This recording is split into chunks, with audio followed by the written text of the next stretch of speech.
Halo semuanya, saya Firyanul Rizky. Di video sebelumnya kita sudah belajar tentang struktur kode secara umum menggunakan pseudocode.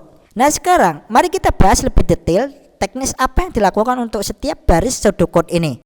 Jadi dalam struktur data dan algoritma, pada dasarnya kita ubah ide konsep menjadi kode pemrograman. Nah agar kita bisa lebih memahaminya, mari kita ambil contoh yang sama seperti di video sebelumnya yang membahas konsep. Kita gunakan contoh yang sama sehingga nantinya kita bisa hubungkan antara pembahasan konsep dan implementasinya pada kode pemrograman. Hal pertama, J adalah variabel yang memiliki rentang nilai dari 2 sampai a.length. Nah, a.length maksudnya adalah panjang dari array A. A.length adalah panjang array yang memiliki 8 elemen. Jadi a.length pada kasus ini sama dengan 8. Lalu di sini ada pernyataan J sama dengan 2 to a.length. Jika kita lihat konsepnya kembali teman-teman, iterasi pertama perulangan dimulai dari ketika kita mengambil elemen kedua. Karena elemen pertama sudah dianggap sebagai elemen terurut. Jadi ambil elemen kedua, lalu input ke dalam array yang elemennya sudah terurut. Hal yang sama kita lakukan di sini sehingga J pada iterasi pertama akan sama dengan 2. Lalu sama dengan 3 di iterasi selanjutnya. Kita perhatikan di sini, J sama dengan 2 to a.length, yang berarti J akan bernilai 2, lalu 3, dan seterusnya akan bertambah satu nilai. Ini adalah notasi for loop yang biasa digunakan di bahasa pemrograman Python. Yang sama juga artinya dengan for J sama dengan 2, J kurang dari sama dengan a.length, J++ pada C, oke? Nah, kita tidak tulis notasi seperti ini pada pseudocode karena a.length tidak valid dalam pemrograman C. Daripada kita gunakan notasi kompleks seperti ini yang sulit untuk dimengerti, lebih baik kita gunakan notasi yang lebih mudah dibaca.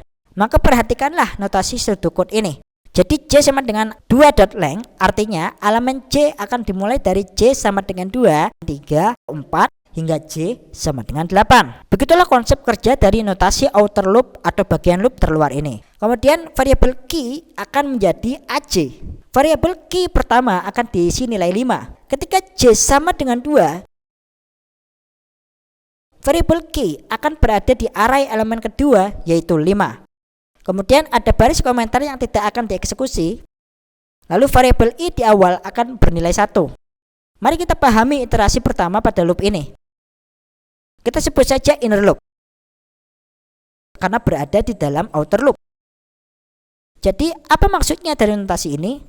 While atau selama i lebih besar dari 0 dan ai lebih besar dari key. While ai lebih besar dari key, jika keduanya bernilai true atau benar, maka lakukan operasi swapping. Oke, kita perhatikan. Ketika i sama dengan 1, maka artinya i lebih besar dari 0. Lalu berapa nilai ai di sini?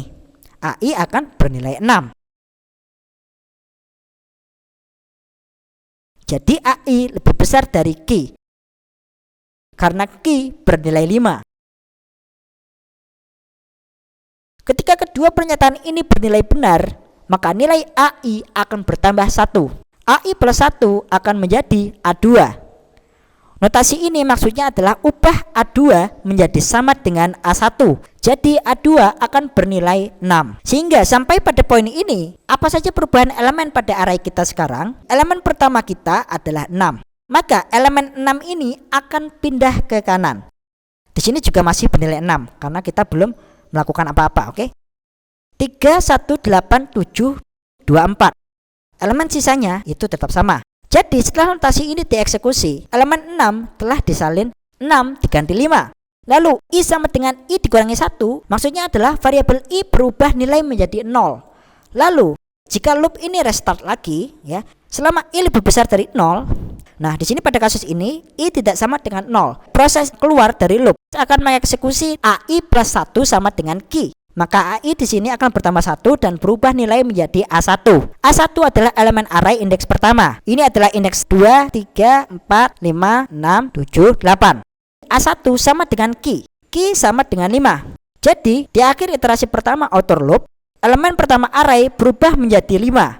Array kita sekarang bernilai 5, 6, 3, 1, 8, 7, 2, 4. Jadi setelah iterasi pertama selesai, perulangan loop akan memulai iterasi berikutnya. J akan bernilai 3.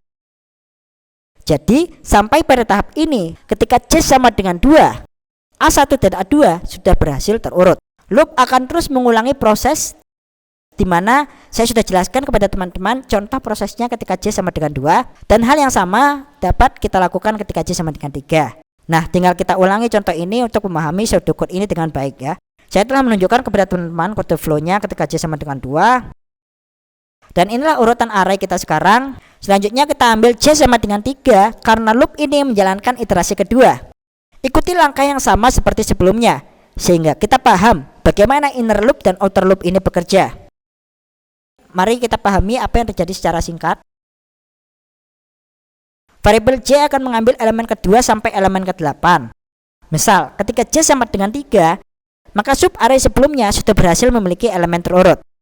Asumsikan lagi, misal sampai pada titik J sama dengan 6. Nah, ketika J sama dengan 6, maka urutan elemen array akan sama dengan urutan ini, yaitu 1, 2, 3, 4, 5, 6. Ambil elemen ke-6, lalu masukkan elemen ini ke dalam array yang sudah terurut.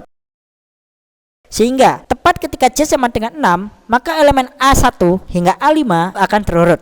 Jadi ambil nilai A6 atau AJ, simpan ke variabel key, lalu elemen akan dibandingkan mulai dari AJ-1, mulai dari sini ya teman-teman sampai ke sini. Dan ini sama seperti konsep yang kita bahas sebelumnya. Kita ambil elemen ini, bandingkan dengan masing-masing elemen ini, lalu lakukan swapping atau pertukaran atau pemindahan elemen ke kanan jika nilainya lebih besar dari variabel key. Singkatnya yang kita lakukan di sini adalah ketika J sama dengan 6, ambil elemen array yang dimulai dari elemen indeks ke-5 sampai 0.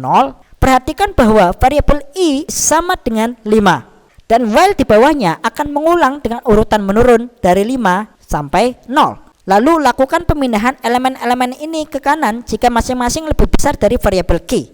Lakukan swapping atau pindah ke kanan. Lalu di akhir proses teman-teman, jika kita perhatikan akan dilakukan penempatan elemen variabel key yang ditunjukkan oleh baris notasi ini.